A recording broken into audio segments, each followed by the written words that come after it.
नमस्कार दोस्तों, सोशियोलॉजी पाठशाला यूट्यूब चैनल पे आप सभी का स्वागत है।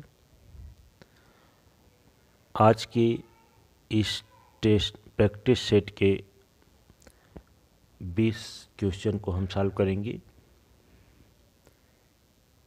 आज का हमारा पहला प्रश्न है, सहसंबंध गुणांक की अवधारणा किसके नाम से संबंधित है?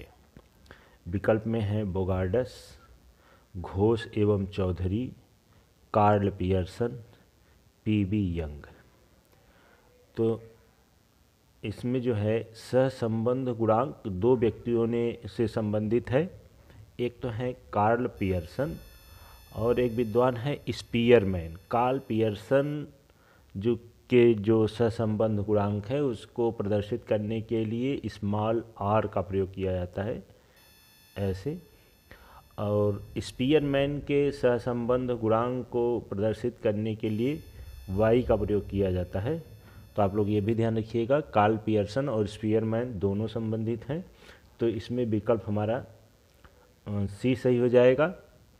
सहसंबंध गुणांक क्या होता है कि दो चरों के बीच में रैखिक संबंध की दिशा को दर्शाने के लिए एक संख्यात्मक मान, फिर सुन लीजिए, दो चरों के बीच जो रैखिक संबंध होता है उसको दर्शाने के लिए जो संख्यात्मक मान आता है उसे हम सहसंबंध के नाम से जानते हैं। और इसमें गुणांक -1 से +1 के बीच में होता है। जो रिजल्ट आता है या सहसंबंध का जो संबंध आता है यह जो है -1 और +1 के बीच में होता है। तो यह भी क्वेश्चन पूछा जाता है। तो इसमें सहसंबंध में यदि -1 है तो दो चरों के बीच में नकारात्मक संबंध को प्रदर्शित करता है, और यदि +1 है तो दो चरों के बीच में जो है संबंध जो होता है वो सकारात्मक होता है। फिर से सुन लीजिए, अगर दो चरों के बीच में हम संबंध ज्ञात कर रहे हैं और रिजल्ट -1 आता है तो पूर्ण रूप से नकारात्मक संबंध होता है, और अगर रिजल्ट पूर्ण रूप से अगर 1+1 आता है तो वह पूर्ण रूप से सकारात्मक संबंध होता है, और अगर सहसंबंध 0 आता है तो इसके बीच में कोई संबंध नहीं होता है। अगर हम बोगार्डस की बात करें तो बोगार्डस ने सामाजिक शोध में जो है सामाजिक दूरी का पैमाना दिया हुआ है। तो इस प्रकार से इसमें पहले प्रश्न में हमारे सी ऑप्शन सही हो जाता है। आज का दूसरा प्रश्न है, मैन एंड हिज हैबिटेशन, मतलब मानव और उसका आवास, यह नामक पुस्तक किसने लिखा है? मैन एंड हिज हैबिटेशन पुस्तक किसने लिखा है? विकल्प में है डीपी मुखर्जी, राधा कमल मुखर्जी, ए.के. सरन, जी.एस. घुरिये। तो आप लोगों को बता दें, भारतीय समाजशास्त्री हैं राधा कमल मुखर्जी, उन्होंने ही यह पुस्तक लिखी हुई है। इनकी और पुस्तकों की बात करें तो उन्होंने लिखा है इंडियन वर्किंग क्लास, बहुत महत्वपूर्ण पुस्तक है। एक पुस्तक बार बार पूछा जाता है, महाविज्ञान पुस्तक का भी नाम है, इनकी अवधारणा है महाविज्ञान, मास्टर साइंस तो इन्हीं की है। एक पुस्तक और बार बार परीक्षाओं में पूछी जाती है, सोशल इकोलॉजी किसकी पुस्तक है? तो राधा कमल मुखर्जी की है, और ये लखनऊ विश्वविद्यालय से संबंधित रहे हैं, लखनऊ विश्वविद्यालय के कुलपति रहे हैं। तो इस प्रकार से मैन एंड हिज हैबिटेशन नामक पुस्तक जो है राधा कमल मुखर्जी की है। तो बी ऑप्शन सही हो जाता है। अगला प्रश्न है, किसने कहा नारी जन्मती नहीं बनाई जाती है? नारी जन्मती नहीं बनाई जाती, कोटेशन है, ये किसने कहा है? विकल्प में है एच.एल. मूरे, एडविन अर्डनर, सिमोन दी ब्यूयर, एस. आर्टनर। तो आप लोगों को बता दें, फ्रांसीसी विद्वान हैं सिमोन दी ब्यूयर, इन्होंने ही यह शब्द को दिया है कि नारी जन्मती नहीं बनाई जाती है। इन्होंने एक पुस्तक लिखा था द सेकंड सेक्स, उसमें इसकी उल्लेख करते हैं। इनका कहना है सिमोन दुबुआ की कि इन्होंने कहा कि स्त्रियोचित गुण मतलब स्त्रियों के जो स्त्रियोचित गुण होते हैं उसको समाज द्वारा या परिवार द्वारा उसमें स्थापित किया जाता है, क्योंकि स्त्रियां भी पुरुष की तरह ही जन्म लेती हैं, उनकी तरह इच्छाएं विचार भी होती हैं, लेकिन उनमें स्त्रियोचित गुण भरने का काम जो है समाज और परिवार द्वारा किया जाता है। इसीलिए वो कहती हैं कि नारी जन्मती नहीं बनाई जाती है। सिमोन दुबुआ से और भी क्वेश्चन बनते हैं, जैसे उनकी पुस्तक है विटनेस टू माय लाइफ, यह भी पूछा जाता है। और एक पुस्तक और है वुमेन डिस्ट्रॉयड, यह भी पुस्तक सिमोन दुबुआ से बनता है, तो आप लोग इसको भी ध्यान रखिएगा। ये फ्रांसीसी विचार विद्वान थी, इन्होंने ही कहा है कि नारी जन्मती नहीं बनाई जाती है। ये इस प्रकार से सी ऑप्शन सही हो जाता है।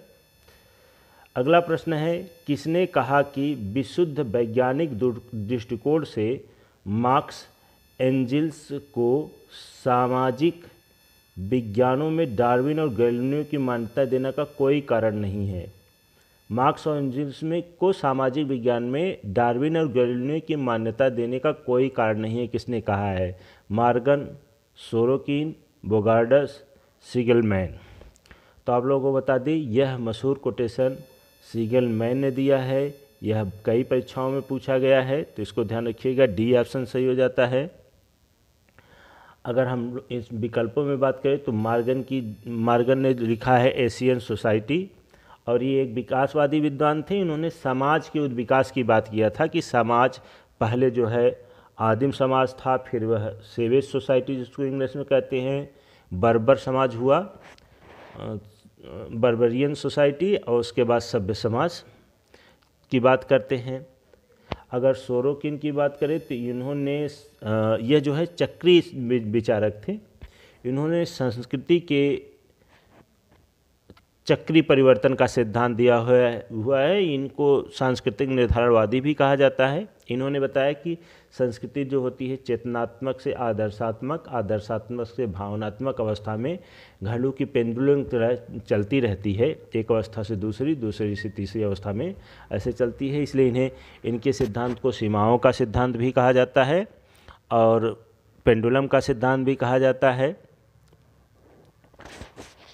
और इसके साथ साथ जो सोरोकिन की बात करें तो इन्होंने अस्त्रीकरण की चर्चा किया हुआ है। अस्त्रीकरण के संदर्भ में इन्होंने 3 प्रकार का अस्त्रीकरण बताया है, आर्थिक, व्यवसायिक और राजनीतिक अस्त्रीकरण की बात सोरोकिन करते हैं। बोगार्डस ने सामाजिक दूरी का पैमाना दिया हुआ है, तो यह भी क्वेश्चन पूछा जाता है बार बार कि सामाजिक दूरी का पैमाना किसने दिया है, तो बोगार्डस ने दिया है। और सीगलमैन के बारे में बता दें, इनकी एक मशहूर पुस्तक है सेल्फ हेल्प इनकी पुस्तक है, और एक और पुस्तक है a review of general psychology survey. A review of general psychology survey जो है सीगलमैन की पुस्तक है, बहुत महत्वपूर्ण पुस्तक है, ये भी पूछा जाता है, तो इसको भी ध्यान रखिएगा आप लोग, आगामी परीक्षाओं में हो सकता है पूछा जाए। अगला है, किसने कहा कि संघर्ष, प्रतिस्पर्धा, सहयोग सभी परस्पर आश्रित हैं, ये मानव समाज के सदैव विद्वान रहने वाले पहलू हैं। तो ये कोटेशन है, बहुत महत्वपूर्ण कोटेशन है। विकल्प में है MacIver and page, Kingsley Davis, Bogardus और जिन्सबर्ग। देखिए फिर से कोटेशन देख लीजिए, संघर्ष, प्रतिस्पर्धा, सहयोग परस्पर आश्रित है, एक दूसरे पर आश्रित हैं, ये मानव समाज में सदैव विद्वान रहते हैं। सहयोग, संघर्ष और प्रतिस्पर्धा समाज में सदैव विद्वान रहते हैं, किसने कहा, तो ये मशहूर कोटेशन है, बार बार परीक्षाओं में पूछा जाता है। तो यह कोटेशन जो है मैकाइवर एंड पेज का है। मैकाइवर एंड पेज के बारे में बताएं तो इन्होंने सोसाइटी पुस्तक लिखा हुआ है, बहुत महत्वपूर्ण पुस्तक है। यह भी इनसे क्वेश्चन बनता है कि किसने कहा है कि जहाँ कहीं जीवन है वहीं समाज है, तो यह भी कोटेशन जो है मैकाइवर एंड पेज का है, इसको भी ध्यान रखिएगा। मैकाइवर एंड पेज की एक परिभाषा जो है समाजशास्त्र के संदर्भ में कि समाज जो है सामाजिक संबंधों का जाल है, यह भी कोटेशन बार बार पूछा जाता है किसका है, तो यह मैकाइवर एंड पेज का है। अगला प्रश्न है, सोशियोलॉजिकल बुलेटिन का प्रकाशन किसके संपादन में प्रारंभ हुआ? सबसे ये पत्रिका है सोशियोलॉजिकल बुलेटिन, किसके संपादन में प्रारंभ हुआ था? राधा कमल मुखर्जी, पैट्रिक गिडिंस, जी.एस. घुरिये, विजेंद्र नाथ शील। तो आप लोगों को बताते चलें कि यह समाजशास्त्र की भारत में प्रकाशित होने वाली पहली पत्रिका थी और इसको प्रारंभ करने वाले जी.एस. घुरिये थे, जो पैट्रिक गिडिंस के जो हैं शिष्य थे। भारत में अगर कोई पहली बार जो है समाजशास्त्र पढ़ाया था तो वह थे पैट्रिक गिडिंस। मुंबई विश्वविद्यालय में उन्होंने समाजशास्त्र पढ़ाना प्रारंभ किया था। उन्हीं के शिष्य जी.एस. घुरिये।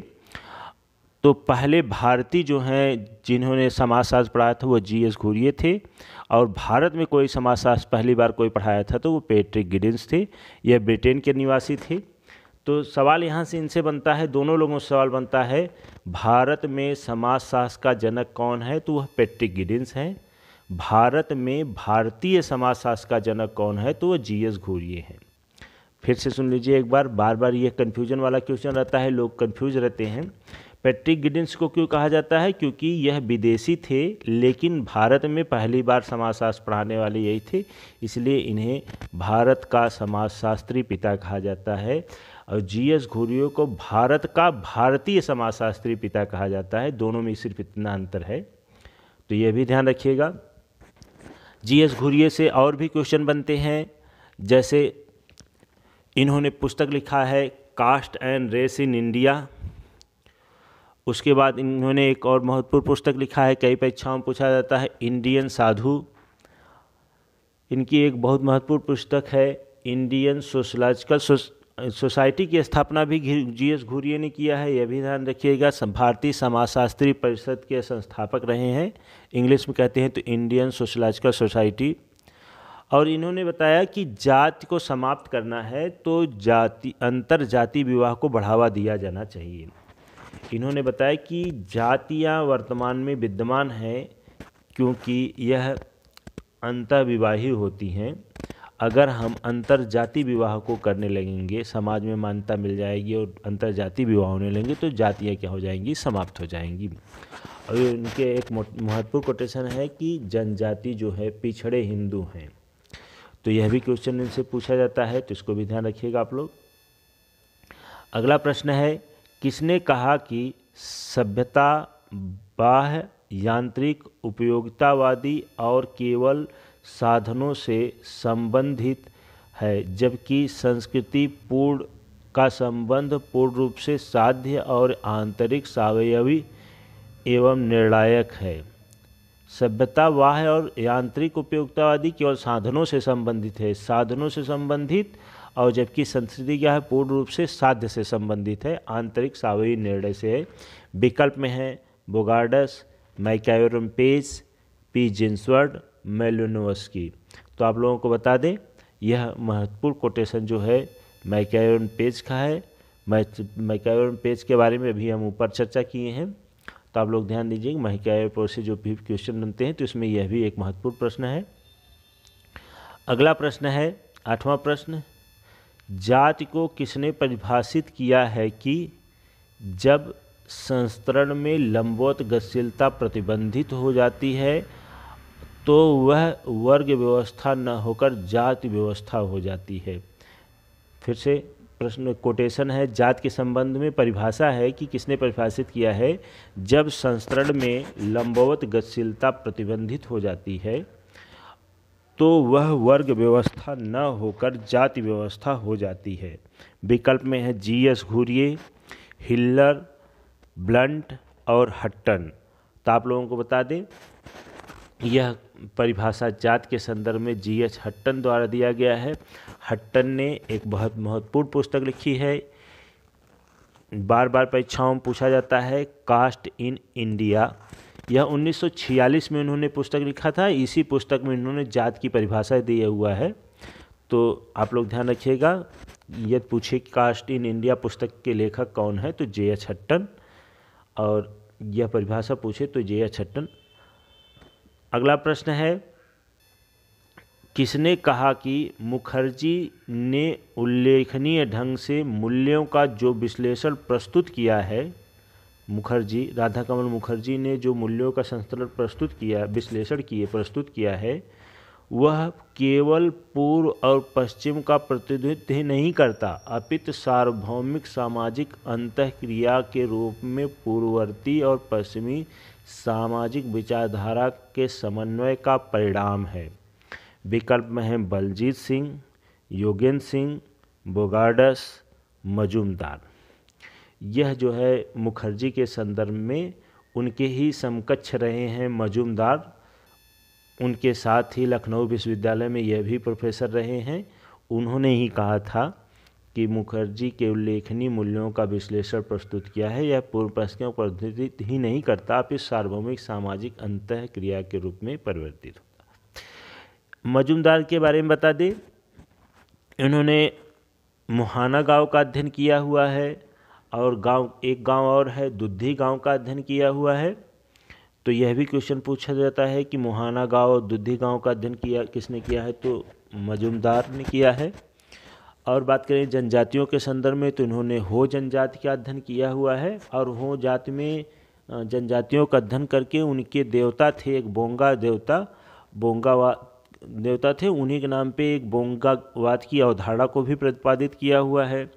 तो यह भी क्वेश्चन पूछा जाता है, बोंगावाद की अवधारणा किसने दिया, तो आप लोग मजूमदार को ही लगाइएगा। और एक इनसे क्वेश्चन बनता है, मार्क की अवधारणा किसने दिया हुआ है, तो यह भी मजूमदार की अवधारणा है। मजूमदार की बात करें तो इन्होंने विसंस्कृतिकरण की अवधारणा को दिया हुआ है, यह भी क्वेश्चन इनसे पूछा जाता है। तो आप लोग इसमें डी ऑप्शन क्या हो जाएगा, सही हो जाएगा। अगला प्रश्न है, श्रीनिवास ने अपनी निम्नलिखित पुस्तकों में से संस्कृतिकरण की अवधारणा का सर्वप्रथम प्रयोग किसमें किया। संस्कृतिकरण की अवधारणा किसने प्रयोग किया है, तो आप लोग यहाँ जान लीजिए, नाम पहले से दिया हुआ है कि श्रीनिवास ने किया है। अब पूछ रहा है कि श्रीनिवास ने संस्कृतिकरण की अवधारणा किस पुस्तक में दिया है। Religion and society among the Coorgs of South India, India's villages, social change in modern India, the cohesive role and Sanskritization. तो सबसे पहले ऐसे प्रश्न जहाँ पे किताबें पूछा हो तो देखिए कि यह पुस्तक जिस विद्वान का नाम दिया है उनकी ही है, किसी और की है। तो आप लोगों को बता दी, ये चारों पुस्तकें जो हैं एम.एन. श्रीनिवास की है। तब जानना महत्वपूर्ण हो जाता है कि संस्कृतिकरण की अवधारणा अगर सबसे पहली बात करेंगे तो इन्होंने दिया था religion and society among the course in south India. इसी पुस्तक में उन्होंने सबसे पहली बार संस्कृतिकरण की अवधारणा का प्रतिपादन किया हुआ है, तो यह भी ध्यान दीजिएगा। और इसी पुस्तक में उन्होंने सबसे पहली बार जो है प्रभु जाति की भी अवधारणा का उल्लेख किया हुआ है, तो ये ध्यान रखिएगा। ये दोनों क्वेश्चन बनते हैं इनसे, संस्कृतिकरण की अवधारणा और प्रभु जाति की अवधारणा दोनों इसी पुस्तक में उन्होंने दिया हुआ है। अगर हम श्रीनिवास की बात करें तो श्रीनिवास एक संरचनात्मक प्रकारवादी थे और इन्होंने दक्षिण भारत के मैसूर के रामपुरा गांव का अध्ययन किया था और उसमें कुर्ग जातियों का अध्ययन किया था। ओकालिंगा जाति थी जो वहाँ की प्रभु जाति थी। तो ये भी पूछा जाता है कि श्रीनिवास ने रामपुरा गांव का अध्ययन करके किसे बताया था कि वहाँ की प्रभु जाति है, तो ओकालिंगा जाति थी, वह वहाँ की प्रभु जाति थी और प्रभु जाति की अवधारणा का वहीं पर प्रतिपादन हुआ था। और इनसे क्वेश्चन बनते हैं एम.एन. श्रीनिवास से, द रिमेंबर्ड विलेज पुस्तक किसकी है, तो इन्हीं की है। और उसके बाद यह पूछे कि संस्कृतिकरण की अवधारणा तो यहाँ दिया ही हुआ है, इसके साथ साथ पश्चिमीकरण की अवधारणा और लौकिकीकरण की अवधारणा किसकी है, तो यह भी एम.एन. श्रीनिवास की है, तो यह भी ध्यान रखिएगा आप लोग। अगला प्रश्न है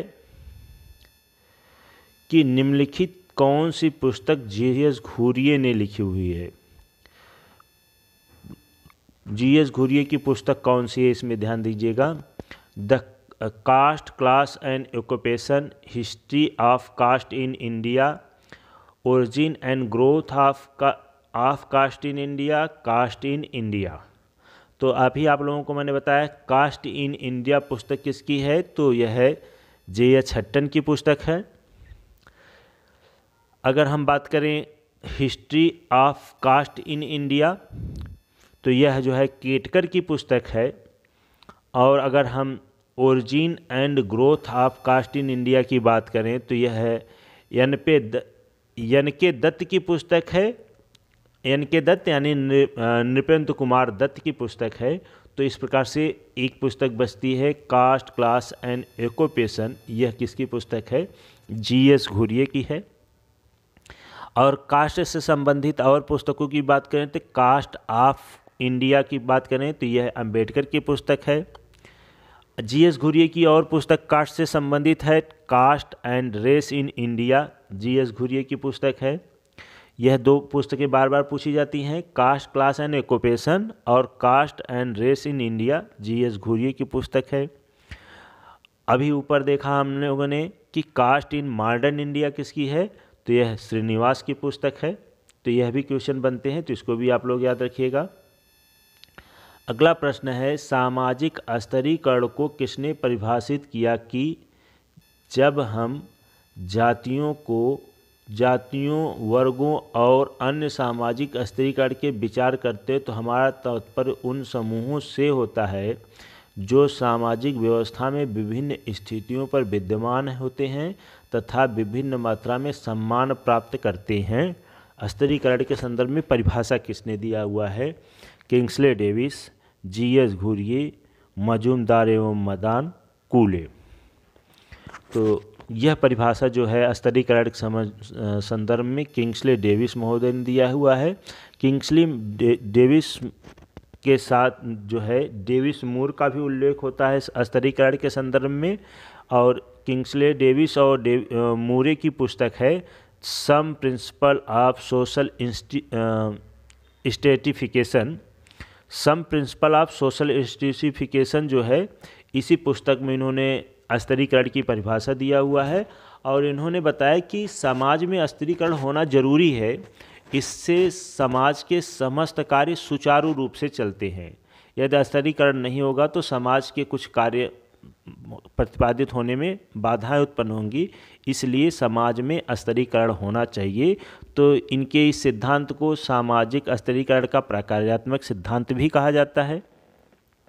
अगर किंग्सले डेविस की बात करें तो उन्होंने बहुत महत्वपूर्ण 2-3 पुस्तकें लिखी हुई हैं, तो आप लोग ये भी ध्यान रखिएगा, ये भी पूछा जाता है।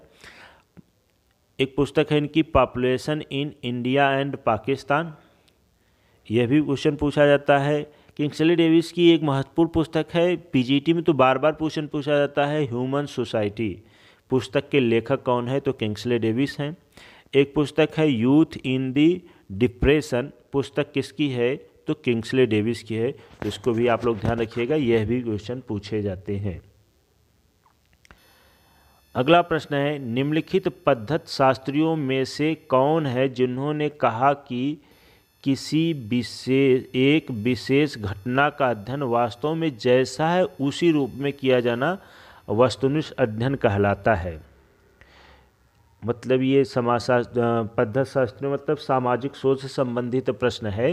किसने कहा कि जैसी घटना विशेष घटना का अध्ययन वास्तव में जैसा है उसी रूप में किया जाना ही क्या है, वस्तुनिष्ठ अध्ययन कहलाता है।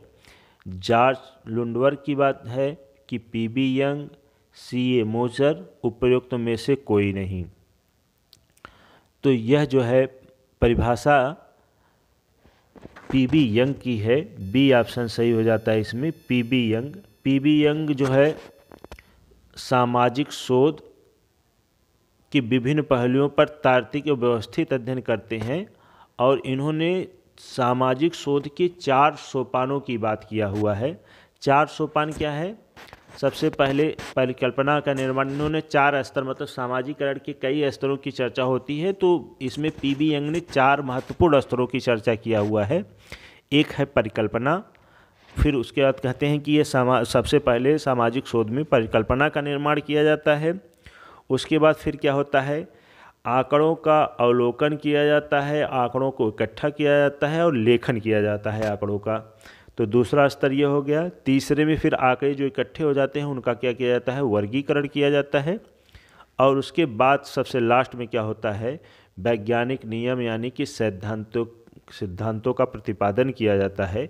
तो पीबी यंग ने सामाजिक शोध के 4 चरणों की सोपानों की बात किया हुआ है। तो इस ध्यान रखिएगा, यह भी पूछा जाता है। पीबी यंग ने सामाजिक शोध के कितने सोपान बताए हैं? तो 4 सोपान। अगला प्रश्न है, निम्नलिखित में से कौन सा एक वर्णनात्मक शोध प्रचना के संबंध में अनुकूल स्वीकार्य नहीं है? वर्णनात्मक शोध प्रचना के अनुकूल कौन सा नहीं है? तो सामाजिक अध्ययन उद्देश्यों का व्यवस्थापन, तो यह तो होता ही है। फिर आंकड़े संकलन प्रविधियों का चयन, यह भी किया जाता है। अध्ययन क्षेत्र से निदर्शन का चयन, यह भी किया जाता है। तो इस प्रकार से देखा जाए तो इसमें डी ऑप्शन सही हो जाएगा। सामाजिक वर्णनात्मक शोध में जो है इन तीनों प्ररचनाओं का उपयोग किया जाता है। तो इस प्रकार से डी ऑप्शन क्या हो जाएगा? हमारा राइट हो जाएगा। अगला प्रश्न है,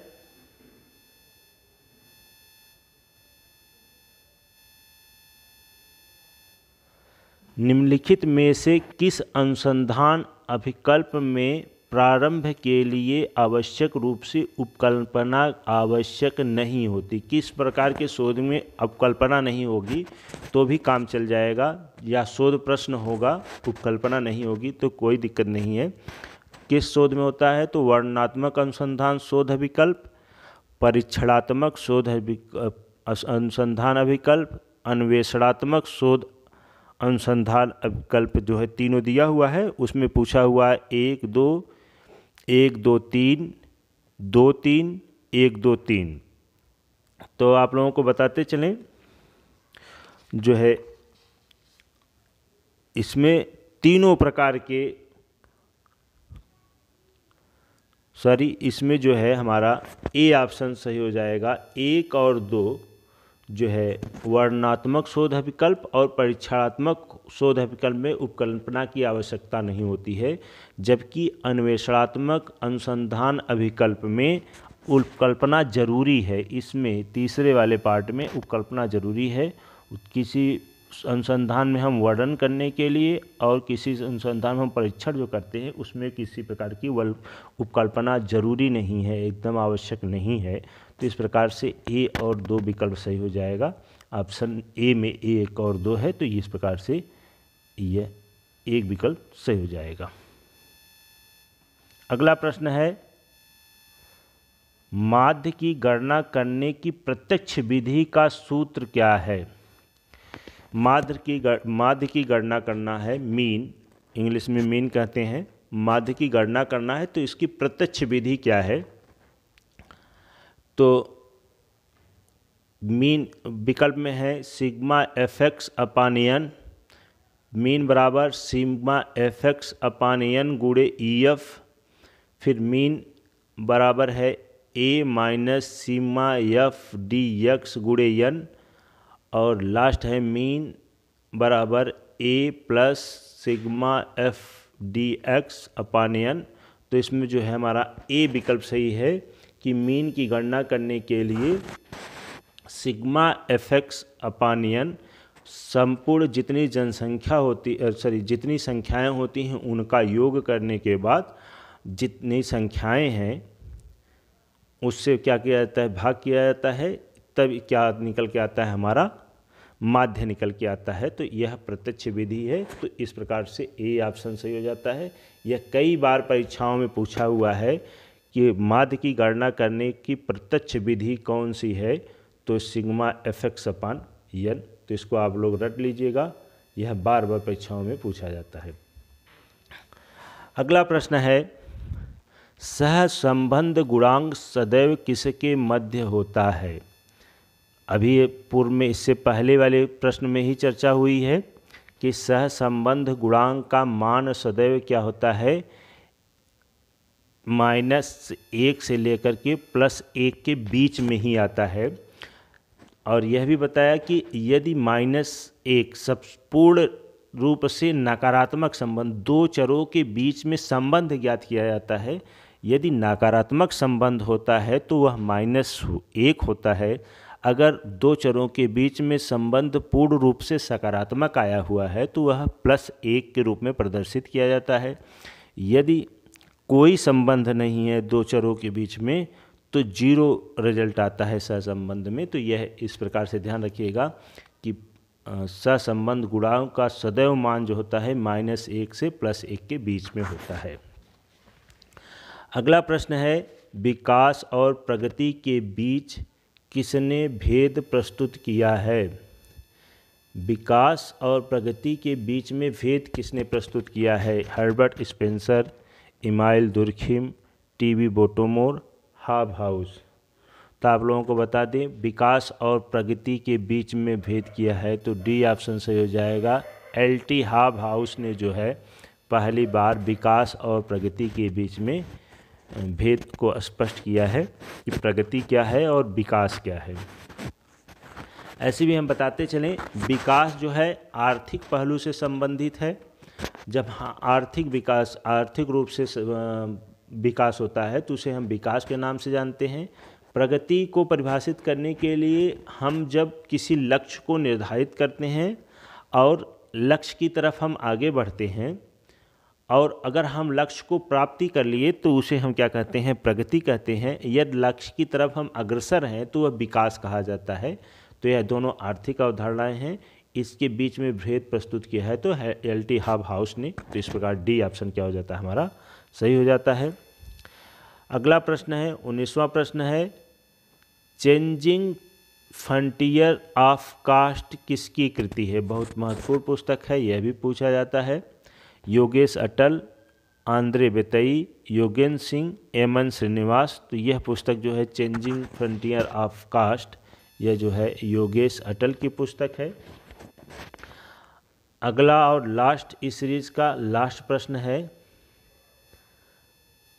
यस्सी दुबे ने विकास के सांस्कृतिक पहलुओं के विश्लेषण में किस अवधारणा पर प्रकाश डाला है?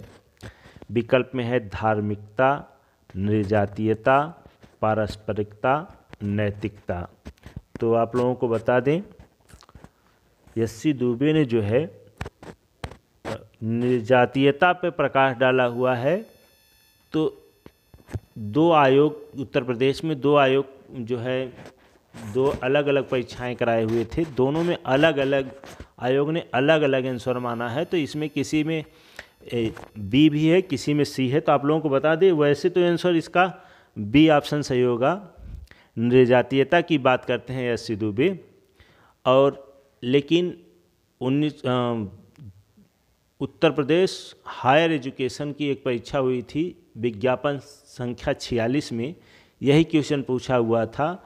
उसने पारस्परिकता को जो है विकल्प में सही माना था, जबकि उत्तर प्रदेश लोक सेवा आयोग जितनी भी परीक्षाएं कराता है और यही क्वेश्चन में वह क्या मानता है? बी ऑप्शन को सही मानता है। तो आप लोग ध्यान रखिएगा, अगर उत्तर प्रदेश लोक सेवा आयोग की परीक्षा है तो उसमें निर्जातीयता ही सही है। विकल्प भी सही चीज़ तो कहा जाए तो निर्जातीयता की ही बात यस्सी दुबे करते हैं, किंतु उत्तर प्रदेश हायर एजुकेशन ने पारस्परिकता को ही सही माना था।